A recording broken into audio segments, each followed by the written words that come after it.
48-hour art check, round 73. I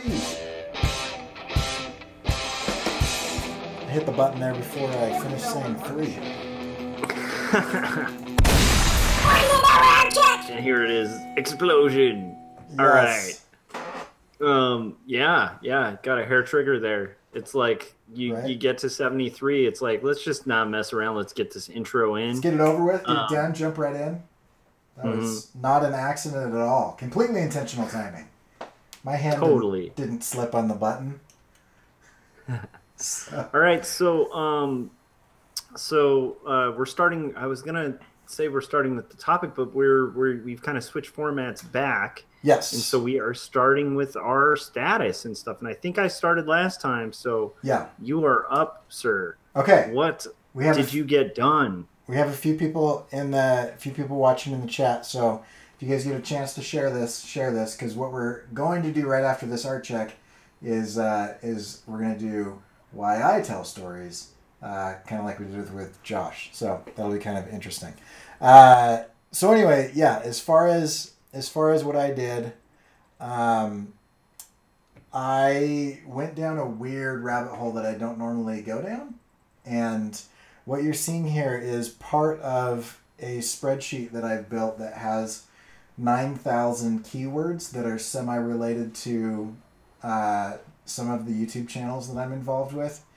And I'm finally getting to the point where I'm getting serious about it. And I found some keywords that you would call highly competitive keywords because really good keywords, good quality keywords, because they have a very large search volume and a very low number of results in that search volume. And so that means that there's a good opportunity to compete there. So anyway, I didn't get anything done on my page that I needed to finish, that I planned on finishing. So I've completely failed on that. But I have spent probably about 9 to 10 hours on this spreadsheet. And I've got a bunch of stuff that I'm really excited that I can't say live on the air yet that I've also been working on. So a distraction and a failure in a certain sense, but I think in the long run it'll be helpful. Yeah, and I think it's relevant to kind of what we do and stuff, because a lot of what we even talk about on here is like social marketing and kind of trying to build like a ground game and build a community and stuff. I mean, part of even the intent of the 48-hour art check, in all transparency, is just to kind of try to build a community of, like-minded artists and stuff. So it's, I think it's relevant. Yeah. And, it'll pay back. And what you're working on does sound pretty exciting from what I've gathered from it too. So yeah, I'm excited when we can share some of that stuff. Yeah, it'll be really cool. I think it'll be awesome. So how about you? What did you get done? All right, so I got these terrible drawings that you will see right here. They're called thumbnails, which I've gone over, and I'm sure most people who watch this are familiar with thumbnails, but basically I thumbnailed the next page of Quarterly Stories. And I think I might reshift the layout a little bit when I do my rough layout, hopefully tonight, if I can kind of retain the steam. And then I'm actually pretty happy about where it's going to go. But the nice thing about self-authored work that I think is kind of cool is that you can kind of thumbnail for yourself. You're not thumbnailing for a client. And so it cuts out a lot of the work, because basically from that little sketch, I have all the map I need to kind of execute it in a way that I know will be effective. And that's something I really like about self-authored projects. Whereas if that were for a client, I'd have to do like 4 passes, tighten up the drawing, so that it gives a better visual idea. So anyhow, just rambling, but yeah. Yeah, no, that's cool. I like that. Yeah. So do you do the scribble inks first, or do you come in with shadows first? Because you're using, I don't typically use like a halftone marker when I'm doing thumbnails.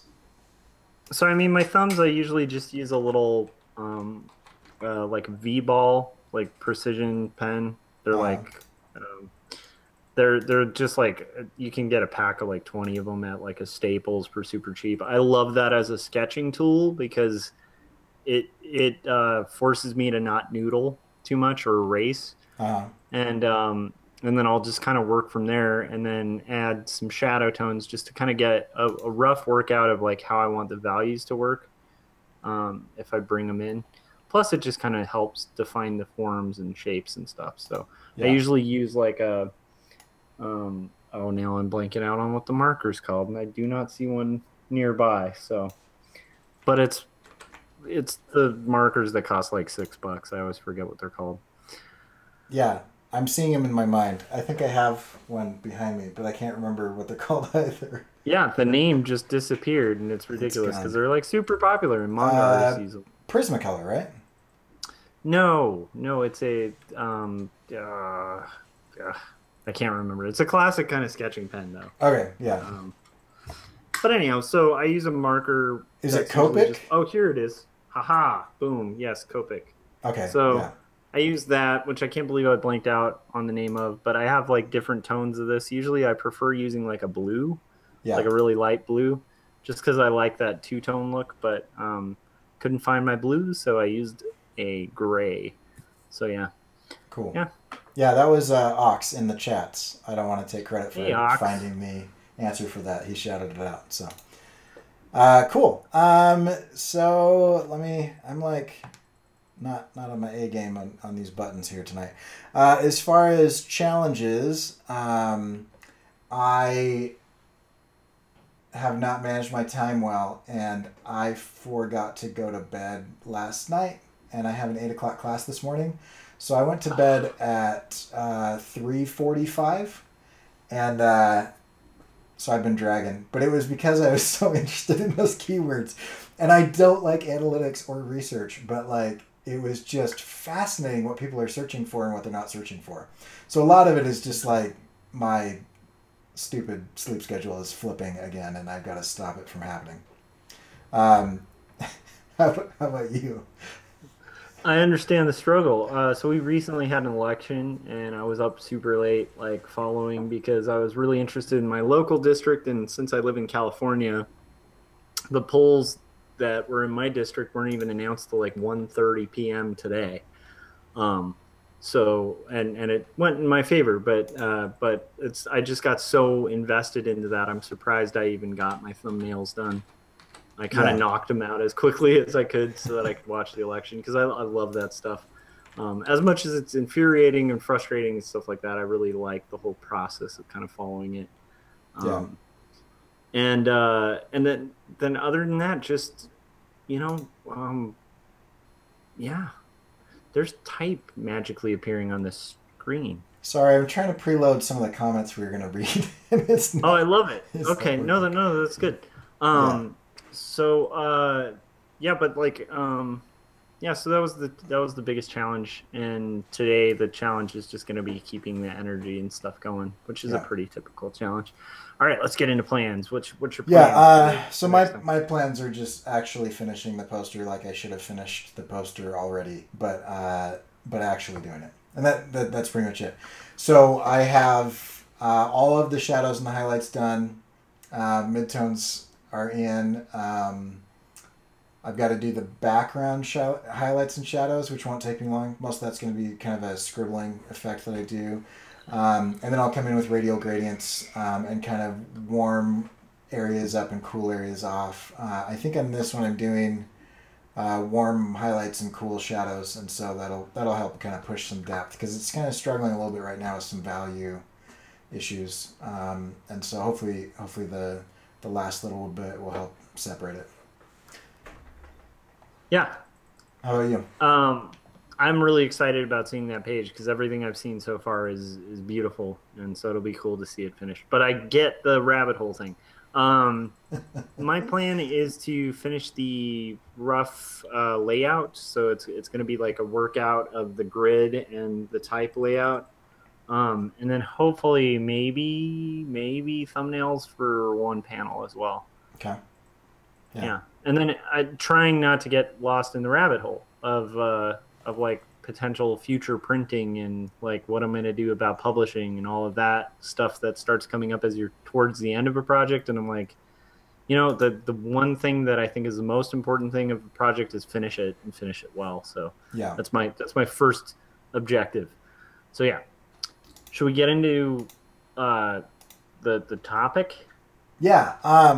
Before we get into the topic, though, we had some really good comments. I was going to try to bring them up on the screen, um, but I don't have it set up right, so I'll have to do that the next time. But we can just read them. So Matthew Enstrom said, and this is a long. Wait. Oh, Before yeah. we read them, since this will be a podcast too, we should give a little context to it, just in case this is somebody's first time listening. So, um, we've been covering the topic of story, and we've been kind of throwing out the question, which is still being thrown out there to the community, like what drives you to make stories? What's your reason for making stories, or your motivation for telling stories? And so we've kind of thrown that out there. And the first person to kind of jump in and answer was Marshall. We kind of covered that for like that almost took up a whole episode. Yeah. And so we got some new responses on what drives people to tell stories, and we kind of wanted to read them and share them because, and also before we even get into it, like encourage you guys to also participate and tell us your reason for making stories, because it is really fascinating and kind of inspiring to see what drives us all to do this weird thing that we're doing. So, with that said, I think we can get into the comments now. Sorry. Yeah, I just no. wanted to preface it so people know what we're getting into. Yeah, that makes sense. So Matthew Enstrom says, the reason that I like storytelling through art is that I can tell a story and show my vision that I have in my mind. When I was younger, I loved drawing and watched a drawing show after school every day called My Secret City, which Mark Kistler did, and he kind of talks about that for a little bit. And then he gives just a really fascinating kind of big history. So it's a pretty long comment, which is really awesome to read. And so if you want to jump into last episode, which will be in the playlist here, I would do that. And then he says, a few years back, I was at a conference, and one of the seminars was teaching about storytelling, and the guy was a great writer from England, and he showed a 30-second commercial. And after it showed, they told a detailed story in 30 seconds. And my seminar, after the seminar, my friend and I talked about the speaker for another 20 minutes. That wasn't the reason I went to the conference, but it turned out to be the best part for me, just because of the knowledge I gained from that one seminar. I felt like I got my money's worth in the whole conference, which is a really cool and powerful thing, testimonial of story that you can get. Like, conferences are not cheap, and they're really time consuming. Yeah. But he saw something happen in 30 seconds that really grabbed him. In early 2016, I went back to drawing on a regular basis and have made a couple of mini comics telling silly stories. When I did the 100s challenge, I made a Bigfoot story with invaders from outer space that was fun. It made me realize that the best way for me to tell a story with my vision on it is to do it in the form of a comic. And he said that he also enjoys hearing the discussion of storytelling as well. And I think I could talk about storytelling like infinitely. So I agree. I really enjoy it. Do you want to read the next comment? Sure. Toon Blasts Art wrote, I make stories because of the difficulties I had with my medical condition, ulcerative colitis. Being only 30, not only dealing with the financial burden of spending thousands of dollars on copays, also dealing with the social aspects of making friends or even dating, because things like dating is hard enough, but when you throw in a chronic or lifelong condition, and those aspects can be 10 times more difficult. I hope to inspire others with my graphic novels and children's books that are dealing with a disability or chronic illness and give them hope. And I totally appreciate that comment, and sorry to hear about your struggle with your medical condition, and I totally relate. I think that's a huge facet to storytelling, is the idea of kind of sharing, different conditions and disabilities and stuff that people may not be aware of, and kind of causing some empathy, and also allowing like a point of connection for people who are going through that maybe are kind of looking for stories that they can relate to, and they're like, none of these are for me, Yeah. So I think that's great, and kind of speaks to, like, one of the things I love about this is it really speaks to the diversity out there in voices that can contribute to story, and reinforces like why it's important that everybody tells stories, because each person's like driven by a little bit of a different motive, and it can be really fascinating and cool. So thank you guys so much in the community for sharing those things, because it's just, I don't know, for me it gives me fire, because like anytime I read about people who are fired up to tell stories, it makes me really fired up to tell my own. Yeah. Yeah. I agree. And in the chat, Ox is saying, I know I've said this plenty of times, but the reason that I tell stories is because nobody else is able to tell the story that I want to tell or that I want to hear. So I figured making it myself was a way to accomplish it, Yeah, which and is also good. that's a huge one. And I often whenever I hear people like kind of overly critiquing stories, I always feel like, well, we'll write your own, like Right. in like a positive way, because you can Yeah. take a negative, like you can be like, this has always bugged me about this one movie. Why didn't they do this? You can do that. Like you can do that version of why didn't they do it yourself. And if you crack open that nut of making comics, like our first comment that we read, where it's like, oh, this was the medium to tell my story. Yeah, that's the scary thing about comics too, because it's like a hit of a drug that is really hard to. It takes forever to do, but it's Right. super addictive and effective. So, Yeah. Corey, do we have time to get into your Yeah. stories? Let's do it. All right. So what? Why? Well, what motivates you to make stories? Why storytelling? And what kind of keeps you going? Because you've written quite a few, and you have a bunch in the works. Yeah. I normally I will have thought about a lot. I'm very introspective, and I will often try to figure out my motivations for doing things. And honestly, I don't think I've ever thought about this. And then since we brought this topic up, I've really struggled to nail it down. I think I do have a couple things, and I've talked about kind of the history of how I got started in comics quite a few times. But basically, my wife was going through postpartum depression for a number of years, long story short, I had come to a place where she got better and I didn't. My reaction to her wasn't great. It wasn't bad, but it wasn't good for me or her. I found that I just wanted to do something for myself instead of, because I had been kind of like, this makes it sound like I was doing something noble or something, but I had kind of like sacrificed quite a bit. And anyway, long story short, I started doing comics, and it was the first time in years that I had felt like fulfillment and satisfaction. And so there was something in that. And I, for a number of reasons, I don't think that's why I tell stories. I think that's just, I happened, like every blind squirrel finds a nut. And if I think back, my parents and grandparents are all incredible storytellers. They're all teachers, all 6 of them. And I mean, I just remember as a kid growing up in a household where my dad, in a noisy room, would begin telling a story to someone and everyone would start to listen because he was just so funny and so good at storytelling. And I kind of developed that ability to kind of craft a story verbally.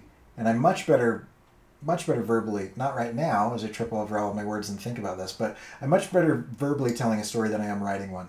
Still to this day, I think because I have decades of practice and I've only got a few years under my belt of trying to kind of stumble through this new aspect of my life. But the thing that I liked about it was I just really enjoyed watching people react. There's nothing like a room full of people enjoying a story that you're telling. And if you've ever done any stand-up comedy, which I've done a number of times, that's an awesome feeling. I did a stand-up routine once that I kind of just wrote on the fly, and it killed. I mean, people were rolling the aisles, and it was in college. People were talking about it on campus for weeks after that. I did another one after that, and it was awesome. And then I moved to a different area where I was in this very niche audience in college. And I moved to a different area that didn't have that niche audience, and I tried it again, and I bombed harder than I've Oh ever man. bombed at anything in my life. And that was the last time I did stand-up comedy, and probably for the better, I think.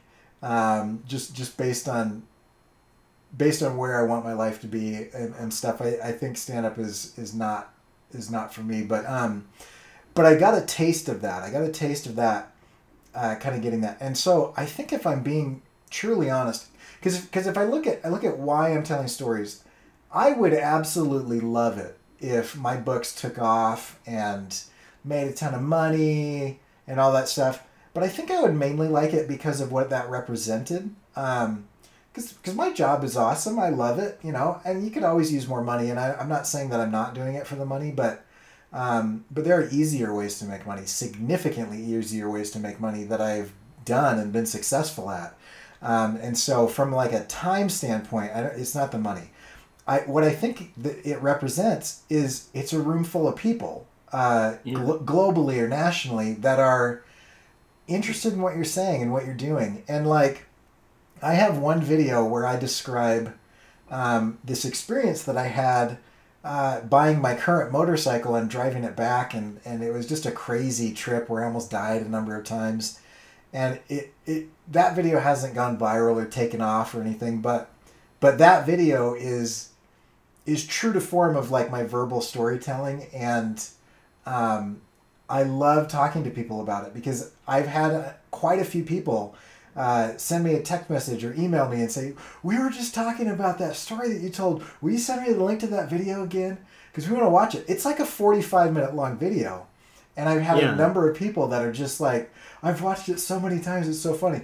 And so that concept of like people being touched by something that I've made, I think that's part of it. And then on the flip side, and this is slightly morbid, I don't know if you want to call this prideful or whatever, but I'm trying to create something that will outlast me. I'm trying to create something that will be around long after I've died and I'm gone, because I find that type of immortality fascinating, and I've always wanted to create something that causes people to think.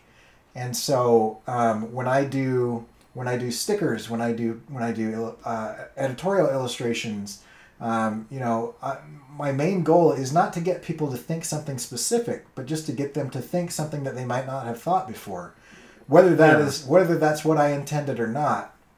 And so often the messages that I have are a little ambiguous, and that's why I like things like sci-fi and high fantasy and things, is because you can take these characters, and because they're an orc or an alien or whatever, we don't relate to them as much until we realize later that you relate to them more than you would have if it was really obvious that you were supposed to relate to them. In other words, if there's a guy that's exactly like me on screen and he starts doing something that I don't like, I'm going to be like, oh, geez, they're doing this again, where they're making fun of the whatever, or whatever. But if it's like, some guy with 2 heads and, 4 arms or whatever, and I relate to his way of thinking, and then I see some results of those actions taken to a logical extreme, that's a type of storytelling that I really, really find fascinating. It's kind of like what Rod Serling did with what he did. He was writing shows, and the censors kept saying, can't put that on TV, can't put that on TV. And then he's like, fine, they're all monsters and aliens now, and it's all in a weird dimension. And everybody's like, great. Literally the same stories. But because it was in a different package, he was able to get across some fairly revolutionary ideas at the time. I mean, this is, kind of in the 40s and 50s and 60s. And he was saying things about racism and sexism and violence and stuff that were taboo to talk about. For sure. But because he wrapped it in a story, that story was actually able to change the way people think it. And I think if I go back to my childhood, and I've said this on here a number of times too, if you look at like the X-Men and you look at Spider-Man and you look at those, I mean, the X-Men represent a repressed minority, whatever. And the cool thing about it is because they are mutants, they can represent any oppressed minority. They could represent blacks in the 60s. They can represent homosexuals. They can represent whoever, because it's basically the government coming out and saying, hey, you're different than us and we're scared of you, and so we're going to try to legislate this. And it's like Jim Crow and it's like all this stuff. But as a kid, I was just like, people should be nice to people, you know? And like, that was the message that got across. And it was such a global message that even today it informs my politics. It informs my thinking that like deep down, I feel like I should have empathy with people who are different than me, because the other reaction is fear, and fear leads to giant sentinel robots going off and trying to kill people, at the special school or whatever. Or it leads to internment camps of all the Japanese Americans. And all of that came about because of this somewhat silly story of a guy with claws that come out of his hands and another guy that shoots laser beams out of his eyes, and, this blue hairy guy who, is a scientist. And it's like such an absurd thing that is able to set like a moral core. But I've talked to a number of people who, if they're being honest, they can trace back their morality, their sense of right and wrong, to some stories. It doesn't have to be comics, but stories that they were told when they were kids, stories that they consumed as they grew up.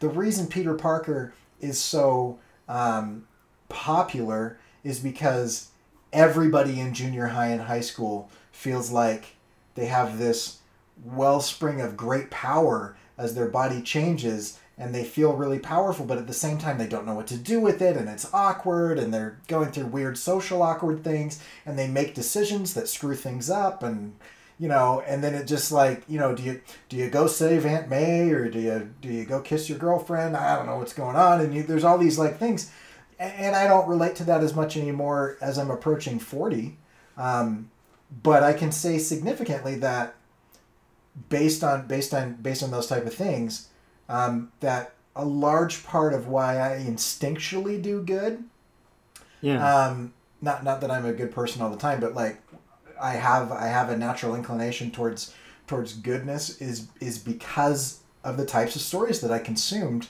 when I was a kid, and I believe in being heroic. And so as an adult now, I mean, I don't know that is the reason that I tell stories, but I know it's the reason that I pick certain stories over other stories. The Tongue-Cut Sparrow, I spent over 6 months of my life making this book. It is about a woodcutter who goes into the woods and finds an injured bird, helps the bird, and somebody who's greedy and mean gets punished, and somebody who's nice and kind gets rewarded. And the idea there is that, one second.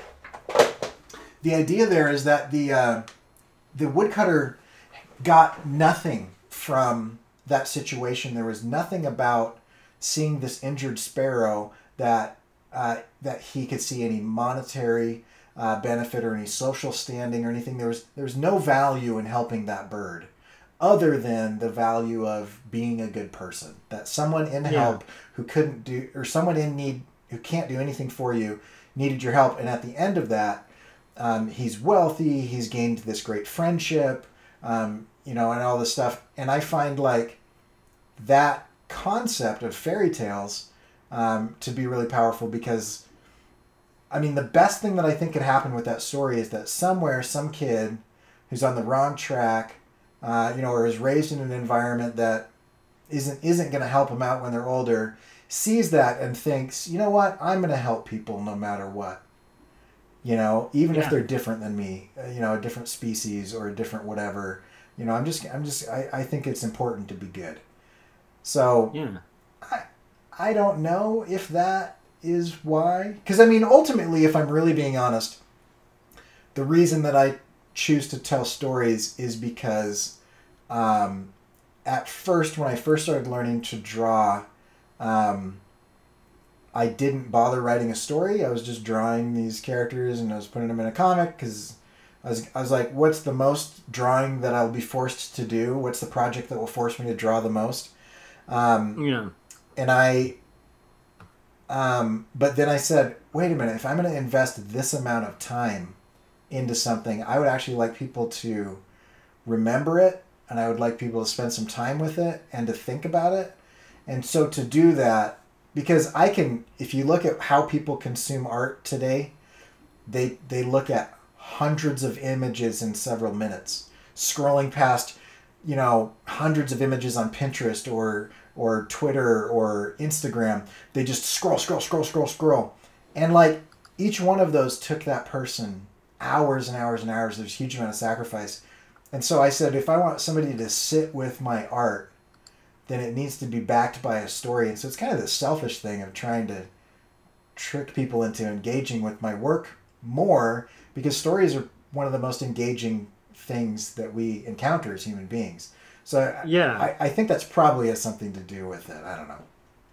No, I totally relate to that, and actually, it's funny because like this happens every time like we've read comments and I've heard you now kind of explain some of your motivations, and it does bring to mind a lot of things. Like I do remember that being one of the appeals, and one of the big urgent things when I decided to kind of finally just sit down and finish a comic. Yeah. It was motivated very much by the idea of like, look, if I'm going to invest a lot of time into something, it better be worth it, Right. And Onyx in the chat mentioned, how many stories do we get anymore where the good person is rewarded? And I think that's a really interesting thing. It just kind of reminds me, and I'm not sure where I read this recently, but I do remember reading the original statement where Neil Gaiman was talking about Coraline and kind of the way that he drafted it. And he was saying that the beauty of fiction, or the brilliance of fiction, wasn't that it told us about dragons. Children know about dragons. It's that it convinces children that dragons can be defeated. Right. and it's like that's the fiction. Yeah. And that you kind of get people to believe, and then people actually do. And so that's like, that to me is a very powerful motivation. I think I've read a lot of authors mention. Yeah, and this actually, this reminds me of a story along those lines, because I love that quote. And I'm sure I bastardized it. I don't think that was the best version of that quote. But I think you said it right. The reason that we tell fairy tales is not because dragons are real, but because it tells us that dragons can be killed, or defeated, or something along those lines. But I remember this time. There was a time, and I will be vague intentionally, because I don't want to like besmirch anybody's name or whatever. But I was working at a place. It was a long time ago, and it was how do I tell this without being? I'm just gonna tell. Okay, so I was an animator and graphic designer at a place where we were doing some stuff, and our workload tanked really hard, and so the boss was a cool guy, and he was like, "Hey, we're gonna still keep everybody on, because we can get through this. We'll weather the storm or whatever." But what I found was that like I started showing up to work, and I had to like invent things to do, and I will take being busy at work over that situation any day. So what I actually did is I said, "Hey, you know what? I'm going to take my vacation right now." And he was worried that I was going to like bail. And that was when I bought my first motorcycle. So I bought my first motorcycle. I took this vacation where I drove from, now this is going to give away, Spokane, Washington to Portland, Oregon, down the coast of California and back, about 3,500 miles round trip. I slept on the side of the road. I slept on the beach. I met a lot of people that you would consider to be homeless, but are not your typical homeless. They're more vagrant, which is really interesting. There's a whole segment of society that I wasn't aware of.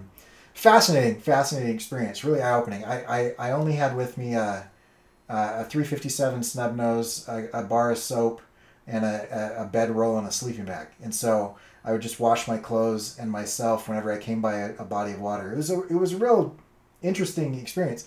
But I brought like Kerouac style trip there. yeah, and I brought with me a Joseph Conrad's short stories. He's the guy who wrote Heart of Darkness and stuff like that. And there is a short story in there called Youth. And it's really interesting because it's this really old sailor telling about his first experience on a ship as a first mate. So he had grown up on ships, as a cabin boy and all that. But his first experience as an officer, and he was really young, and it was the ship, and literally everything that went wrong could go wrong. I mean, the ship blew up, and they had to rebuild it, and it leaked. And at one point in time, it was leaking so bad that everyone on the boat, including the captain, would spend 12 hours a day at the bilge pump, just pumping their guts out so they didn't sink, while they slowly trudged along because they were so waterlogged they couldn't go very fast. So you'd sleep for 6 hours, you'd pump for 12 hours, you'd eat and do whatever else needed to happen, and everybody was just horribly zombie. Then they get into port, and nothing happened, and they didn't have any work to do, and they were so bored. And there's a line in that book where he said, after a month of waiting for the ship to be fixed, I longed for the bilge pump. And it was such an interesting experience because here I am kind of on my own. I've got my little notebook where I'm writing stuff, and I'm reading the story, and I'm kind of no electronics or anything, sleeping under the stars and everything. And there's this seafaring story, about these people out in the ocean. That was my exact situation. And I thought, that's my problem, is I'm longing for the bilge pump. That's why I'm unhappy right now, is I don't have any work to do. I'm not being productive. And so it was a really interesting experience that this story, unrelated to what was going on in my life at all. I've never been on a tall ship. I've never been on a whaling vessel. The only time I've been in the ocean is on a surfboard. But I was able to relate so strongly to the sentiment of it. It has stuck in my mind as a powerful, motivating force. And that was 15 years ago. Yeah. I wasn't even married. I was a different person. That was 4 jobs ago. And yet, one of the main reasons why I continue to behave the way that I do and spend my time the way that I do is because my interaction with this one line in this book that I related to really powerful at that time. And if I tell 100 stories and one line of one of those stories relates to somebody in a way that impacts their life that way, I think probably that has something to do with why I tell stories. Yeah. I think that would tie back to the kind of giving back thing, right? Because you've experienced when it's done well, when you have that point of kind of connection to a story, and it's you almost want to provide it back. Yeah. I think there's a huge part of that. I think most people who make art, you almost have to love art before you start drawing. There's usually at some point a drawing you see where you're like, wow, I want to do that. I want to kind of provide that. And I think that's a huge motivating factor. That's cool. Man. Yeah. So I don't know, super all over the place and random, but that's probably. Well, I don't know. I don't feel like I've nailed down what it is at the core, but it probably has something to do with my desire to be somewhat immortal. Probably some sort of prideful thing about being famous, and then just an inner drive to tell stories based on the fact that I think all of human connection is based on storytelling, and I have a deep-seated desire for people to connect with each other more than they are. I mean, if you just look at the political climate out there, there's so much dissension and hate and othering and name calling on everybody is just and if it's if you sat down and heard their story and were able to tell your story, it would be impossible at that time to retain your humanity and other them. And so I think storytelling is so powerful. It I just think it's a really essential part of what's going on. So Yeah, so it's so funny that we both have this common experience with why we tell stories, which is we both have these vague kind of. I mean, it's a very difficult to answer question. I want you guys to try it. Like people who are watching or listening who haven't yet, share why you make stories. It's hard to pin down. it really is.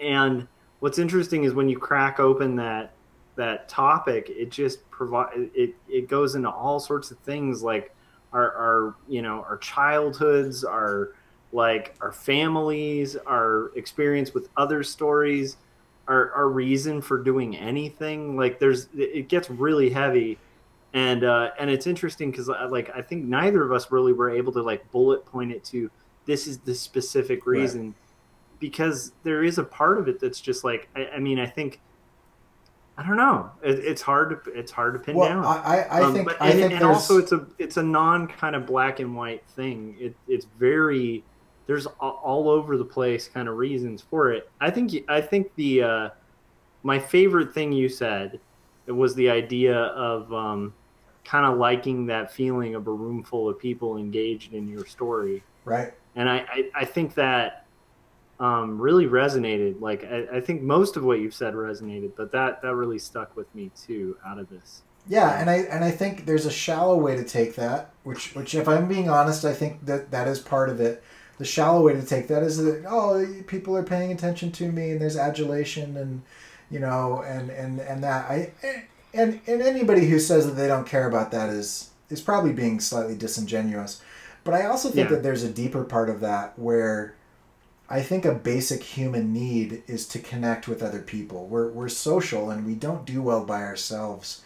And and there's really nothing stronger than a shared experience of a story. I mean, inside jokes are just stories that they're little hints of a story that relate to an experience that you guys had with each other, or a story that you guys told, or a goof that somebody did. It's an event that happened as a story and that strengthened your relationship with that person. And it's an inside joke and it's funny and it's pleasant and we enjoy bringing it up again because it reminds us of this event, this story that happened. And yeah, even when I just read a psychologist saying that they were talking about a study. They wrote an article about a study that we tend to socially do the wrong thing when people are in pain. When people are experiencing pain, we tend to try to fix it or try to tell them to get over it. When research has shown over and over and over again that sitting with that pain and validating the pain and listening to the story of that pain is the most helpful thing. Because if you tell somebody, hey, it's going to get better, just buck up, maybe just go out and go for a walk or something, what you're actually telling them is, I'm not comfortable with the story of your pain and I don't want to hear it and I need you to you're making everybody around you uncomfortable. I'd like you to go and get over this. And it's got a direct inverse relationship to healing. yeah. Whereas No, if that you can makes sense. find somebody who's willing to I'm going to sit with your pain and hear your story, it will be sad and painful, and it not instantly, but it drastically improves and quickens the healing process of that.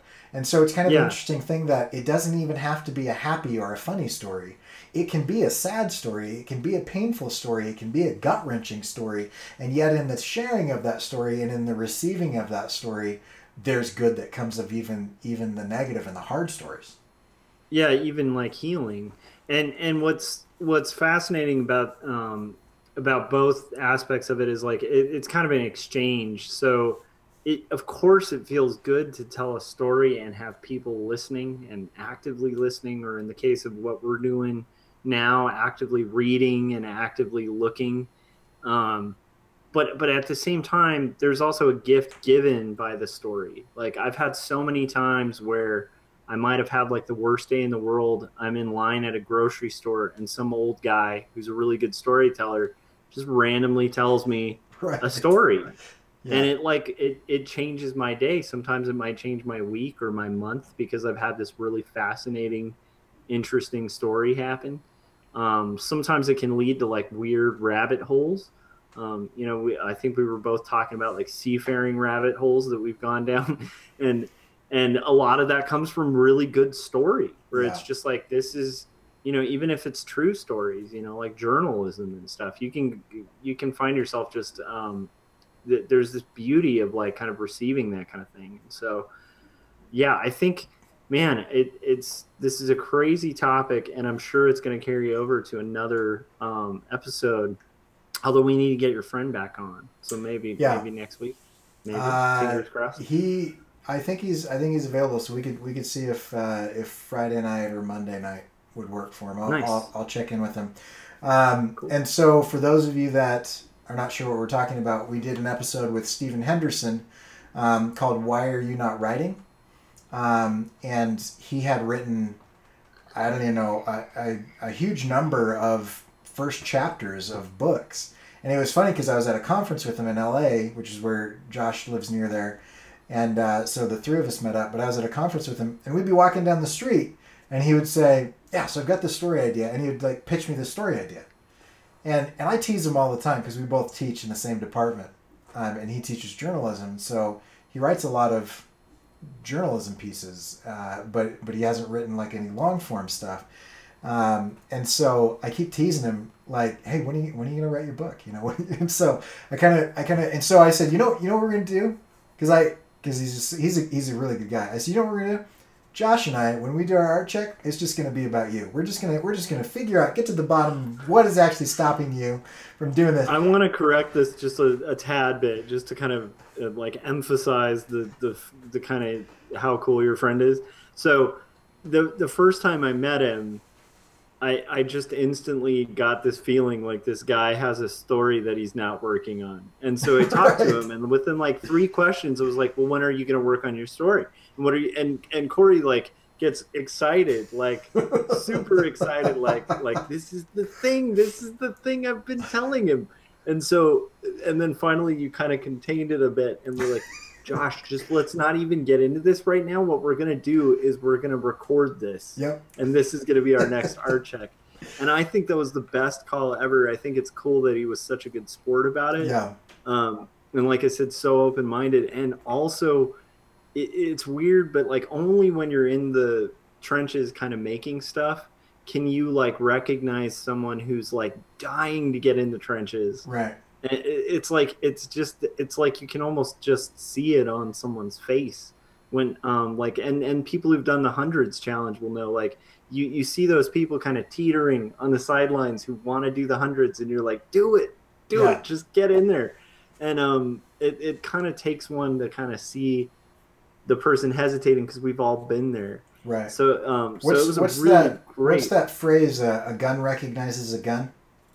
Yeah. For like sure. Yeah, and so yeah, if that's one thing about hard things, and this goes back to storytelling again. Like, if you've played high school football in an environment that is hot, you've experienced something that like 50 out of every 2,000 people have experienced, and you don't have to say anything to those people. You just have to be like, oh man, Hell Week, and everybody's like, oh yeah, I know what you're talking about, right? Whereas you have to describe it to everybody else. But like that shared experience is interesting, because there are people that like I hated their guts, but then I was on a team with them, and we suffered together, and we had these experiences together, and we had funny things together, and it was like, they're still not great people, but like now there's a kinship there because we have a shared story.